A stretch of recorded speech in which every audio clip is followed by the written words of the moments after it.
அனைவருக்கும் மகிழ்வான வணக்கம்.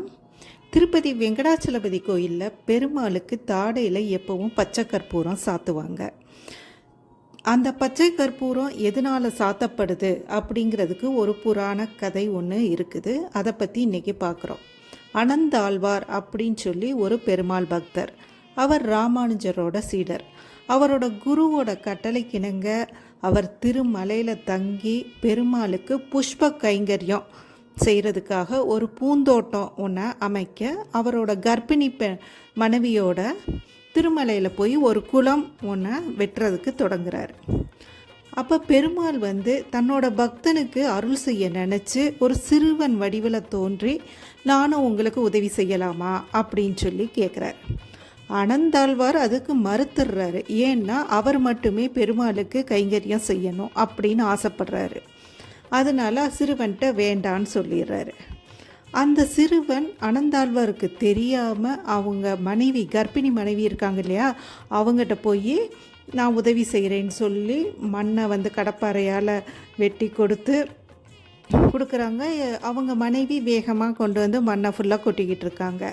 அனந்தாழ்வாருக்கு என்ன இவ்வளோ வேகமாக இவங்க மண்ணை கொண்டு கொட்டுறாங்களே அப்படின்னு சொல்லி ஒரு சந்தேகம் என்ன நடக்குது அப்படின்னு சொல்லி அந்த இடத்துல போய் பார்க்குறாரு. பார்த்தா அவருக்கு வந்துருச்சு. ஏன்னா அந்த சிறுவன் அந்த கர்ப்பிணி மனைவிக்கு உதவி செய்கிறத பார்த்து கோபம் அவங்க கையில் கடப்பாரை வச்சுருக்காரு. அதை வச்சு அந்த சிறுவனை தாக்குறாரு. தாக்குன உடனே அந்த சிறுவனுக்கு தாடையிலேருந்து ரத்தம் வெளியே ஆரம்பிச்சிருது. கொஞ்ச நேரத்தில் அந்த சிறுவன் ஓடி போய் மறைஞ்சிட்றான். அடுத்த நாள் காலையில் அர்ச்சகர்கள் எல்லாம் பெருமாளுக்கு அந்த சன்னதியை திறக்கிறாங்க. திறந்தா பெருமாளோட அந்த தாடையிலேருந்து ரத்தமாக இருக்குது, ரத்தம் வடிஞ்சிக்கிட்டே இருக்குது. அதை பார்த்ததும் எல்லாரும் பயந்து அழுகிறாங்க, எல்லாரையும் கூப்பிடுறாங்க. இந்த மாதிரி நடக்குது அந்த நேரம்.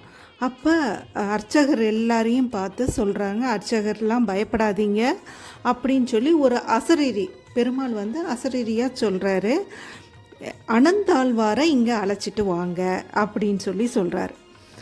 உடனே அனந்தாழ்வார் கோயிலுக்கு போகிறாரு. அங்கே போய் பெருமாளோட தாடையில் ரத்தம் வர்றதை பார்த்துட்டு தனக்கு உதவி செய்ய வந்தது சாட்சாத் அந்த சிறுவன் பெருமாள் தான் அப்படிங்கிறத உணர்ந்துட்டு ரொம்ப வருத்தப்பட்டு மனம் உருகி மன்னிக்க சொல்லி வேண்டி அங்கே பக்கத்தில் பச்சை கற்பூரம் இருக்கு, அதை எடுத்து அவங்க தாடையில் வைக்கிறாரு.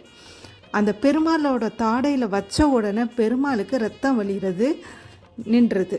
இதை நினைவுபடுத்துகிற விதமாக தான் இப்போவும் திருப்பதி பெருமாள் கோயிலில் பெருமாளுக்கு பச்சை கற்பூரம் சாத்தப்படுது. திருப்பதி பெருமாள் கோயிலில் அனந்தாழ்வார் பயன்படுத்திய அந்த கடப்பாறையை இப்போவும் நம்ம கோயிலில் போய் தரிசிக்கிறப்ப அந்த பிரதான வாசலில் நுழைவாயிலில் வலது பக்கத்தில் அந்த கடப்பாறை வைக்கப்பட்டிருக்கு. அனந்தாழ்வார் தோன்றிய குளத்துக்கு அனந்தாழ்வார் குளம் அப்படிங்கிற பேர்லேயே அழைக்கிறாங்க. இனிமேல் நம்ம திருப்பதி போனோன்னா இந்த அர்த்தங்களை புரிஞ்சு அதோடு நம்ம போய் பெருமாளை வணங்கிட்டு வருவோம். மிக்க நன்றி.